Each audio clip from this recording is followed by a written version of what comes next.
Hi, I bet you're surprised to see my face again because it's been like, what, 2 weeks since I've released a video? I've been busy, y'all. Things have been happening. Yeah. Like, my sister came home for a couple days because she wanted to bring her car back to Los Angeles. Why do you don't care. You don't care what I've been doing. You just know that I've been gone. Anyway, I'm back now. Hi everybody, welcome back to Na's Book Thing, where I'm now into Book Thing. Today I'm going to be doing very late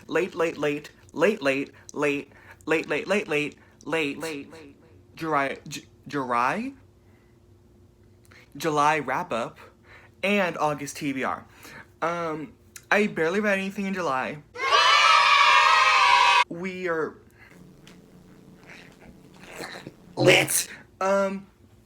Yeah, I should have read more, but I didn't, and it just is, it is what it is. I read 5 books in July. I'm gonna go over those, give you my star ratings. Most of them I read during vlogs, so, like, I'm not gonna go too in-depth with them, just, like, star rating, maybe a little bit of a description, but if you want to, like, see my thoughts on those, the vlogs are there. And then I'm gonna show you my August TBR, starting with my July wrap-up. So the first book that I read in July was I'm Thinking of Anything by Ian Reid. I didn't give this a star rating because I think I need to reread it to get my full thoughts on it. I'm not sure when I'm going to reread it though, just because there's a lot of other books I need and want to read. It's a literary thriller, I guess that's how you can classify it, about a girl and her, like, trip with her boyfriend to see her to meet her boyfriend's parents for the first time. It was interesting, it was creepy, it was weird, and it was very short, but I enjoyed it, honestly. It's definitely gonna get, like, a pretty high star rating, I just don't know what it is yet. I'm gonna reread it, like, if I finish my whole physical TBR before the end of the year, then I'll read this again and tell you what I like about it. Moving on. The next book that I finished was House of Leaves by Mark Z. Danielewski. I gave this 3 out of 5 stars. I have a vlog on it, so if you want to, like, see my full thoughts, there's a vlog specifically for this book. But it's a story and a story and a story. Well, I mean, maybe it's just like a story and a story, since whatever. Anyway, it's about a man in the 90s who finds this manuscript that a dude was working on. The dude is dead now. He finds a manuscript in his apartment. How did I explain that so horribly?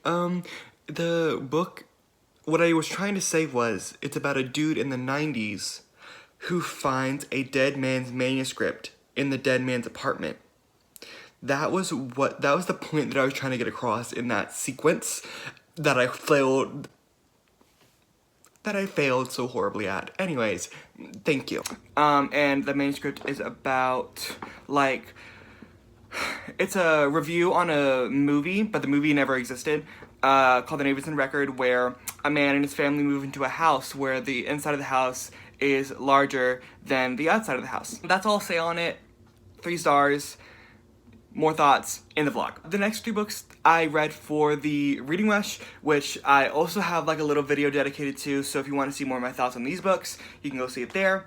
The first one that I read was Full Dark North Stars by Stephen King. It's a short story collection. I gave it 5 stars. Then I read The Help by Catherine Stockett. It's a historical fiction about a white woman writing a book on the experience of black maids in, I think it's Birmingham, but I might be wrong. It's somewhere in the South. But yeah, I gave it 5 stars, although I know that there's problems with it, but I also say in my Reading Rush video that you should watch black reviewers review this book, because I think they would have a more in-depth analysis about everything about it. The final book that I read in July and for the Reading Rush was Uzumaki by Junji Ito. I gave this 4 stars. It's a body horror manga about a town in Japan that is plagued by spirals. And honestly, that's all you really need to know about it. It's extremely weird. The story isn't top-notch, but, like, mostly people go to Junji Ito for his art and not for his writing. And for that, I think it was really good. I enjoyed it. So, that's all the books that I read in July. 5 books. Oh well, I read what I could. Now, moving on to what I plan to read in August, and some of this I already have read, actually. So yeah, I'll just go in order. Hi. Change of scenery. This is my room.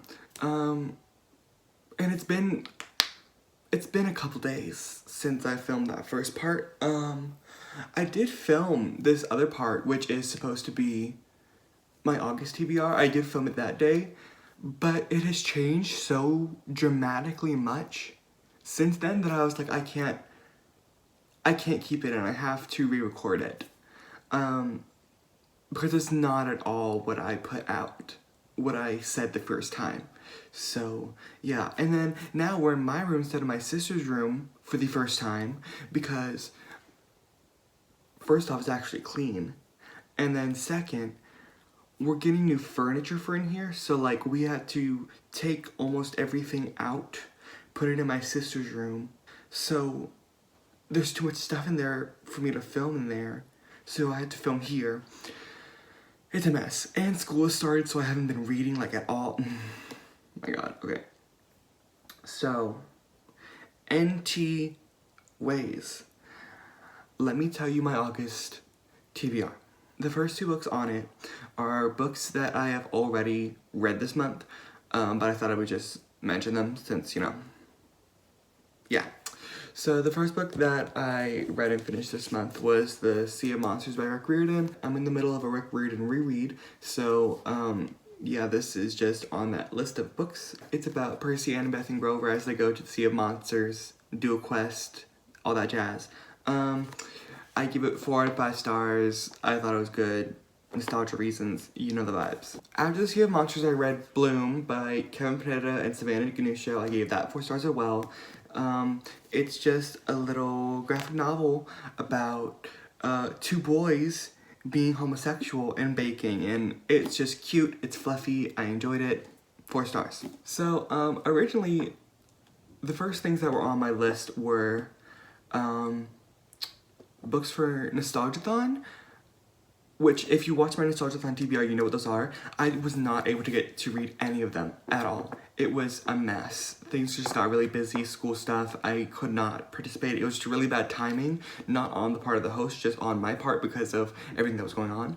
But yeah, I was not able to participate in that. I was not able to read any of those books that I wanted. So, whoopsie. The first time that I did this, I mentioned A Darker Shade of Magic by V.E. Schwab because I already have, I'm already a chapter into this, but since then I have made the executive decisions to put this off since I have not been reading for the past couple days. It's already almost halfway through August, and I still have a bunch of books that I need to read more urgently than A Darker Shade of Magic, so if I have time for this at the end of the month, then I'll read it then.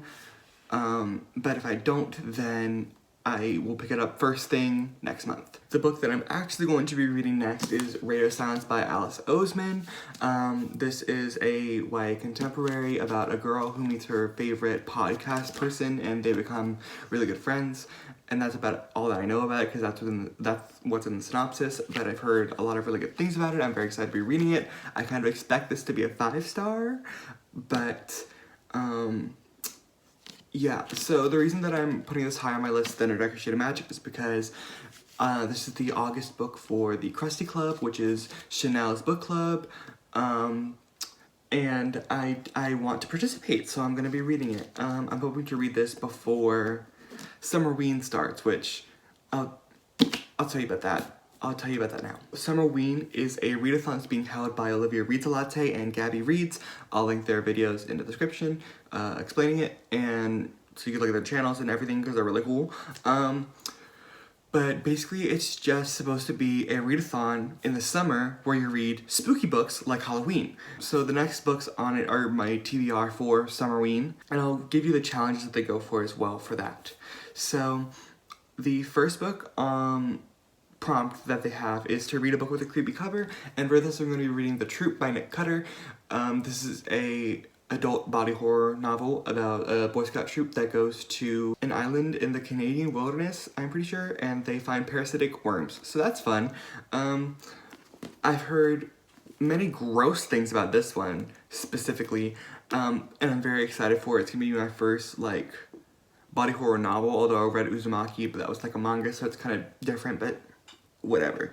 I'm still very excited to be reading this. The next prompt is read a paranormal / supernatural book, and for this I'm going to be reading another by Yukito Ayatsuji, I'm pretty sure. Yeah. And then the art's by Hiro Kiyohara. This is a manga about a boy that moves into I'm pretty sure it's his grandmother's house or something. I don't know. He moves to a small town and he starts going to the school there.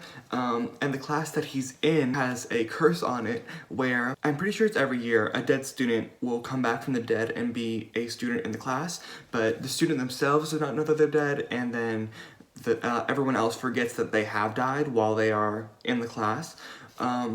So as long as people pay attention to them and treat them like they're a living person, then each month someone in the class or who has connections to the class will die. I watched the anime for this and I loved it, so I'm very excited for the manga. The next prompt is to read about a haunted house, and for this I'm going to be reading Home Before Dark by Riley Sager. I don't have this physically, it's on hold at my library. I don't really know much about this book. All I know is that it's about a girl whose father wrote a book about a haunted house that they stayed in. Then it got wildly popular, and then when she is an adult, she goes back to try and figure out if the house is actually haunted. This is going to be my first Riley Sager book, as well as my first book that I'm going to be reading for the Literally Dead Book Club for Books and Lala, which I'm very excited about to be participating in that. And then it just felt really well with this prompt, so I was like, hey, might as well just do that. The fourth prompt for Summerween is to read a book in the dark, and originally I was going to read The Battle of the Labyrinth by Rick Riordan, but that was assuming that I was going to be reading The Titan's Curse for Nostalgiathon, and I never read anything for Nostalgiathon, so given those circumstances, I have shifted that to be reading The Titan's Curse for that prompt. So I'm going to be reading The Titan's Curse as a prompt for Read a Book in the Dark for Summerween. Third book in the Percy Jackson series. Great, I already know I'm going to like it. That's about all there is to it. The last book on my TBR and the last book for the Summerween prompt, which is Read a Book I Recommended, Read a Book I Recommended, Read a Book I Recommended, Read a Book I Recommended, host. What the fuck? I meant to say, read a book recommended by the host. Sometimes I'm convinced that I'm not even, like, fluent in English. Like, what? What the hell? What? Is Bunny by Mona Awad. Gabby Reeds recommended this in her video, and it was very coincidental because I just found a hardcover copy of this like new on thrift books for like 15 bucks. So I bought it like almost immediately because I've been wanting it for a while. This is just about a girl in college who gets in with like this cool clique of girls, I guess they call each other Bunny, and then they do some ritualistic stuff. It sounds interesting, I'm very excited for it. And yeah, that's the last book on my TBR. So that brings this video to a close. I'm hoping not to have such a long hiatus between videos now. Also, I made a Bookstagram, so if you are about it, go follow that Bookstagram because I will probably be making more posts and stuff like that than I do on Twitter. But I will still link, I'll link my Bookstagram as well as my Twitter and my Goodreads in the description still. And then all of the people that I've mentioned, or at least for the Summerween readathon, will be tagged in the description. They will have their videos linked in the description if you're interested in that. Have a great day. Have a great life. Please read more books than I do. Goodbye.